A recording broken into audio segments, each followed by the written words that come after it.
Hi, ഞാൻ ആദിഷ്. ഇന്നത്തെ വീഡിയോയിലൂടെ നമ്മൾ ഡിസ്കസ് ചെയ്യാനായിട്ട് പോകുന്നത് എക്സിനെ അട്രാക്റ്റ് ചെയ്യാനായിട്ട് ശ്രമിക്കുന്ന സമയത്ത് നമ്മൾ ഫോളോ ചെയ്യേണ്ട 6 റൂൾസിനെ കുറിച്ചാണ്.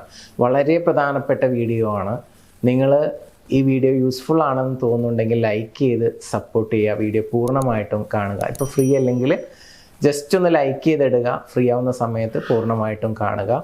100% പവർഫുൾ ആയിട്ടുള്ള റൂൾസാണ്. ഒന്നാമത്തെ റൂൾ എന്ന് പറയുന്നത്, നിങ്ങൾ ആ ഒരു ബ്രേക്കപ്പ് ആകുന്ന സമയത്ത് നിങ്ങളുടെ ഇമോഷൻ എന്ത് തന്നെയാണെങ്കിലും ആ ഇമോഷൻ ഒരിക്കലും നിങ്ങളുടെ എക്സിനെ അറിയിക്കരുത് എന്നുള്ളതാണ്. ബ്രേക്കപ്പ് ആയി അവർ നിങ്ങളുടെ അടുത്തുനിന്ന് പോയി, പിന്നെ നിങ്ങൾ അങ്ങോട്ട് കരഞ്ഞു വിളിക്കുക അല്ലെങ്കിൽ അത്തരത്തിൽ ബെഗ് ചെയ്തുകൊണ്ടുള്ള മെസ്സേജ് അയക്കുക, ഇങ്ങനത്തെ പരിപാടിക്കൊന്നും നിൽക്കാതിരിക്കുക. ഓക്കെ, അപ്പോൾ നിങ്ങളുടെ ഇമോഷൻ എന്താണെന്നുള്ളത് കൃത്യമായിട്ട് അവർക്ക് അറിയാനായിട്ട് പറ്റും. അപ്പോൾ അതിന് പകരം നിങ്ങളുടെ ഇമോഷൻസിനെ മൊത്തത്തിൽ ഹൈഡ് ചെയ്യുക എന്ന് പറയുന്നത്, അവരറിയാതിരിക്കാൻ വേണ്ടി ശ്രമിക്കുക എന്ന് പറയുന്നത് ഭയങ്കര ബുദ്ധിമുട്ടുള്ളൊരു പ്രയാസമേറിയിട്ടുള്ളൊരു കാര്യമാണെന്നുള്ളത് എനിക്കറിയാം. ബട്ട് നിങ്ങൾക്ക് അങ്ങനെ ഹൈഡ് ചെയ്യാൻ കഴിഞ്ഞാൽ അതിൽ ഒരുപാട് എഫക്റ്റ് ഉണ്ടാവും. എഫക്റ്റ് മീൻസ് അവർക്ക് ഇങ്ങോട്ട് ചേസിങ് കൂടാനുള്ള സാധ്യത വളരെയധികം കൂടുതലാണ്. നിങ്ങൾക്ക് എന്ത് സംഭവിച്ചു അല്ലെങ്കിൽ നിങ്ങളുടെ ഇമോഷൻ എന്താണ് എന്നറിയാതിരിക്കുമ്പോഴുണ്ടാകുന്ന അവരുടെ ഒരു അസ്വസ്ഥത, ചേസിങ്, മിസ്സിങ്, ഇതെല്ലാം ഉണ്ടായിക്കൊണ്ടിരിക്കും. സോ അത് നിങ്ങൾ പറയാതിരിക്കുക എന്നുള്ളതാണ്. അവരറിയിക്കാതിരിക്കുക. ഫോണിലൂടെ ആയിക്കോട്ടെ, നേരിട്ടായിക്കോട്ടെ. ഓക്കെ, ആ ഒരു ഡിസ്റ്റൻസ് കീപ്പ് ചെയ്യുക. ഇപ്പം ഞാനിത് പറയുന്ന സമയത്ത് സാറേ അതെങ്ങനെയാണ് പറ്റുക എന്ന് പല ആളുകളും ചോദിക്കും. പറ്റില്ല എന്ന് എനിക്കറിയാം, ഭയങ്കര ബുദ്ധിമുട്ടായിരിക്കും എന്നറിയാം. പക്ഷേ നിങ്ങൾക്കത് ഹൈഡ് ചെയ്യാൻ ചില ആളുകൾ ചെയ്യുന്ന പരിപാടിയുണ്ട്. സ്റ്റാറ്റസിലൂടെയൊക്കെ ഓരോ കോട്ടുകളൊക്കെ ആയിട്ട് അവരെ അറിയിക്കും, ഞാൻ ഇന്ന സിറ്റുവേഷനിലാണ് ഇപ്പോൾ ഇരിക്കുന്നത്. അതിനൊന്നും നിൽക്കണ്ട. ഓക്കെ, അവരെ അറിയിക്കണ്ട. അങ്ങനെ നിങ്ങൾക്ക് പിടിച്ചു നിൽക്കാൻ പറ്റിക്കഴിഞ്ഞാൽ പറന്നു വരും നിങ്ങളുടെ അടുത്തേക്ക്. കുറച്ച് കാര്യങ്ങൾ കൂടി പറയുന്നുണ്ട്. ഒന്നാമത്തെ റൂളാണിത്, നിങ്ങളുടെ ഇമോഷൻസ് അവരെ അറിയിക്കാതിരിക്കുക എന്ന് പറയുന്നത്. നിങ്ങൾക്ക് അവരെ തിരിച്ചു വേണം എന്നുണ്ടെങ്കിലാണ് ഞാൻ പറയുന്നത്, എത്രയും പെട്ടെന്ന് റിസൾട്ട് കിട്ടണം എന്നുണ്ടെങ്കിൽ. ഇനി രണ്ടാമത്തെ റൂൾ എന്ന് പറയുന്നത്, അവരുടെ സുഹൃത്തുക്കളോട് നിങ്ങൾ സംസാരിക്കരുത്. നിങ്ങളുടെ ഇപ്പോഴത്തെ സിറ്റുവേഷൻ എന്താണെന്നുള്ളതോ അല്ലെങ്കിൽ അവരെന്താണ് ചെയ്യുന്നതുള്ളതോ നിങ്ങളതൊന്നും അന്വേഷിക്കാനായിട്ട് പോകണ്ട. നിങ്ങൾ അങ്ങോട്ട് ചേസ് ചെയ്യാനേ നിൽക്കണ്ട.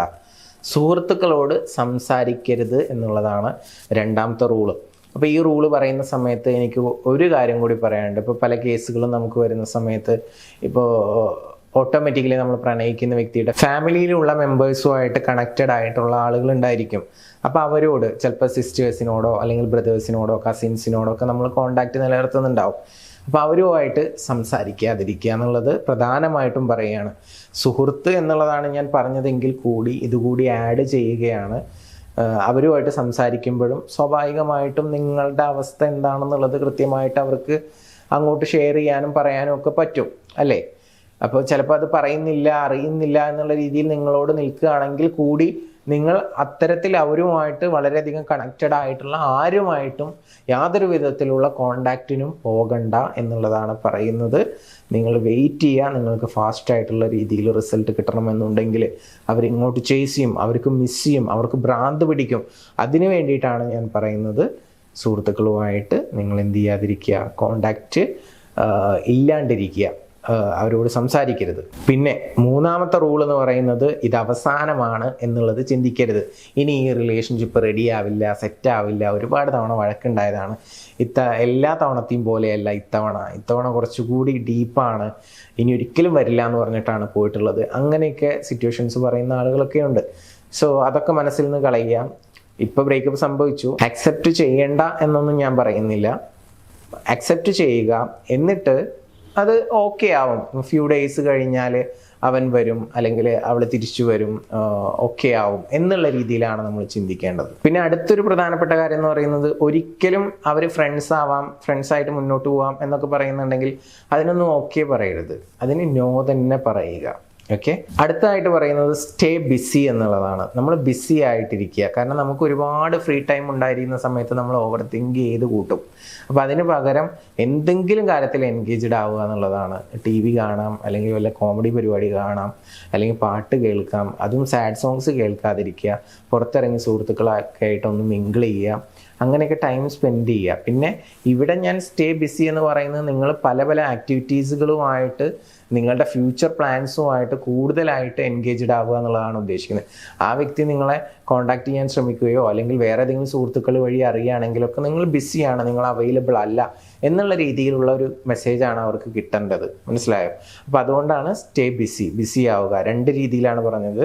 ഒന്ന്, അവർക്ക് നിങ്ങളെ അവൈലബിൾ ആവരുത്. 2, നിങ്ങൾ മെൻ്റലി വെറുതെ ഇരുന്ന് ഓവർ തിങ്കിങ് ചെയ്യരുത്. അതിന് വേണ്ടിയിട്ടാണ് സ്റ്റേ ബിസി എന്നുള്ള രീതിയിലുള്ള ഒരു പോയിന്റ് പറയുന്നത്. ഇനി 6ാമത്തെ റൂൾ എന്ന് പറയുന്നത്, നമ്മുടെ തോട്ട്സിനെ നമുക്ക് കൺട്രോൾ ചെയ്യാൻ പറ്റണം, നമ്മുടെ ഇമോഷൻസിനെ നമുക്ക് കൺട്രോൾ ചെയ്യാൻ പറ്റണം. അതിൻ്റെ ഒപ്പം തന്നെ നമ്മുടെ ചിന്തയ്ക്ക് ഭയങ്കര ശക്തിയുണ്ട്, നമുക്കറിയാവുന്ന കാര്യമാണ്. അപ്പോൾ ആ ചിന്തയുടെ പവർ ഉപയോഗിച്ചുകൊണ്ട് ആ വ്യക്തിയെ നമ്മളിലോട്ട് ആകർഷിക്കണം. ആ വ്യക്തിക്ക് നമ്മളോട് കൂടുതൽ ആകർഷണം തോന്നണം, നമ്മളില്ലാതെ പറ്റില്ല എന്നുള്ളൊരു തോന്നലുണ്ടാക്കണം, മിസ് ചെയ്യിപ്പിക്കണം. ഇങ്ങനെയൊക്കെ നിങ്ങൾ ആഗ്രഹിക്കുന്നുണ്ടെങ്കിൽ നമുക്കതിന് ഒരു പ്രത്യേക രീതിയിൽ കുറച്ച് ടെക്നിക്കുകൾ കുറച്ച് ദിവസം അപ്ലൈ ചെയ്താലേ പോസിബിൾ ആവത്തുള്ളൂ. അപ്പോൾ അതിന് വേണ്ടിയിട്ട് ലവ് മാസ്റ്ററി എന്ന് പറയുന്ന നമുക്കൊരു ചെറിയ കോഴ്സ് ഉണ്ട്. 21 ദിവസം വാട്സപ്പിലൂടെ നൽകുന്ന ഗൈഡൻസ് ആണ്. അപ്പോൾ നിങ്ങൾ എന്ത് ചെയ്യണം എന്നുള്ളതാണ് അതിൽ കൃത്യമായിട്ട് ഗൈഡ് ചെയ്യുക.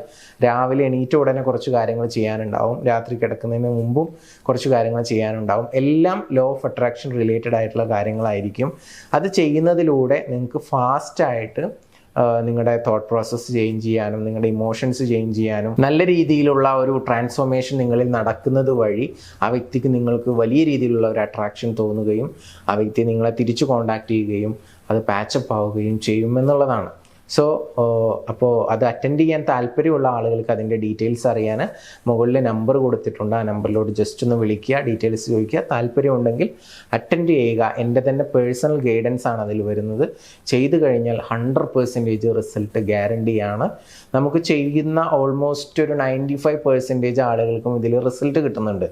5% ആളുകൾ എന്ന് പറയുന്നത് കോഴ്സ് പർച്ചേസ് ചെയ്യും, അതിനുശേഷം അവർ അത് ഫോളോ അപ്പ് ചെയ്യില്ല എന്ന് പറഞ്ഞു കഴിഞ്ഞാൽ ചെയ്യേണ്ട കാര്യങ്ങൾ കൃത്യമായിട്ട് ചെയ്യില്ല. അപ്പോൾ അവർക്ക് റിസൾട്ട് കിട്ടത്തില്ല. അങ്ങനെ ഒരു 5% ആളുകളുണ്ട്. ബാക്കി 95% ആളുകൾക്കും റിസൾട്ട് കിട്ടുന്നുണ്ട്. ഫീഡ്ബാക്സ് കാര്യങ്ങളൊക്കെ നമ്മുടെ ലവ് മാസ്റ്ററി എന്ന് പറയുന്ന ഇൻസ്റ്റഗ്രാം പേജിൽ അവൈലബിൾ ആണ്, നിങ്ങൾക്ക് ചെക്ക് ചെയ്യാവുന്നതാണ്.